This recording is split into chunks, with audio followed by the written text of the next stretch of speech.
Healthy carrot ಕರಿ ನೋಡೋಕ್ಕೆ ಚೆನ್ನಾಗಿ ಅನ್ನಿಸ್ತಿದೆ ಅಲ್ವಾ, ಹಾಗೆ ತಿನ್ನೋಕ್ಕೂ ಕೂಡ ತುಂಬ ಟೇಸ್ಟ್ ಆಗಿರುತ್ತೆ. ಹೇಗೆ ಮಾಡೋದು ನೋಡೋಣ. ನಾನು ಇಲ್ಲಿ ಮೊದಲಿಗೆ ಒಂದು ಪ್ಯಾನ್ನಲ್ಲಿ ಆಯಿಲ್ ಮತ್ತು ಒಗ್ಗರಣೆಗೆ chana dal, mustard, cumin seeds, curry leaves, green chilli ಹಾಕೊಳ್ತಾ ಇದ್ದೀನಿ. ಕರಿ ಲೀವ್ಸ್ ನನ್ನ ಹತ್ರ ಇರಲಿಲ್ಲ, ನಿಮ್ಮ ಹತ್ರ ಇದ್ದರೆ ಹಾಕೊಳ್ಳಿ. ಹಾಗೆ ನಾನು ಇಲ್ಲಿ ಕ್ರಶ್ ಮಾಡಿ ಗಾರ್ಲಿಕ್ನ ಹಾಕೊಳ್ತಿದ್ದೀನಿ. ಚಾಪ್ಡ್ ಆನಿಯನ್ ಹಾಕ್ಕೊಂಡು ಫ್ರೈ ಮಾಡಿಕೊಂಡು ನಾನು ಇಲ್ಲಿ ಟರ್ಮರಿಕ್ ಪೌಡ್ರ್ ಕೂಡ ಆ್ಯಡ್ ಮಾಡಿಕೊಂಡು ಚೆನ್ನಾಗಿ ಫ್ರೈ ಮಾಡ್ಕೊತಾ ಇದ್ದೀನಿ.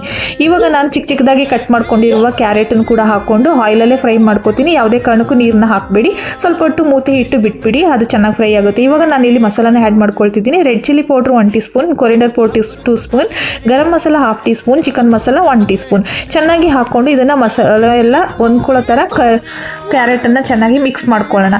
ಸೊ ಇವಾಗ ನಾವು ಮುಂಚೆನೇ ಯಾವುದೇ ಕಾರಣಕ್ಕೆ ಸಾಲ್ಟ್ ಹಾಕೋಬಾರ್ದು, ಸ್ವೀಟ್ನೆಸ್ ಬಂದುಬಿಡುತ್ತೆ. ಎಲ್ಲ ಆಗಿದ ನಂತರ ಸಾಲ್ಟ್ ಹಾಕೋಬೇಕು. ನೋಡಿ, ಈಗ ನಾನು ಸಾಲ್ಟ್ನ ನಿಮ್ಗೆ ಎಷ್ಟು ಬೇಕೋ ಅಷ್ಟು ಹಾಕ್ಕೊಳ್ತಾ ಇದ್ದೀನಿ ಟೇಸ್ಟ್ಗೆ. ಅದಾಗಿದ ನಂತರ ಸ್ವಲ್ಪ ಕ್ರಶ್ ಮಾಡ್ಕೊಳ್ತಾ ಇದ್ದೀನಿ. ಸ್ವಲ್ಪ ಲೆಮನ್ ಜ್ಯೂಸ್ ಮತ್ತು ಡೆಸಿಕೇಟೆಡ್ ಕೊಕೊನೆಟ್ನ ನಾನು ಇಲ್ಲಿ ಆ್ಯಡ್ ಮಾಡ್ಕೊಳ್ತಿದ್ದೀನಿ. ಮತ್ತು ಡೆಸಿಕೇಟ್ ಇಲ್ಲ ಅಂದರೆ ಡೈರೆಕ್ಟಾಗಿ ಕೊಕೊನೆಟ್ನ ಹಾಕೋಬೋದು. ನೋಡಿ, ರೆಡಿ ಆಯಿತು ಕ್ಯಾರೆಟ್ ಕರಿ.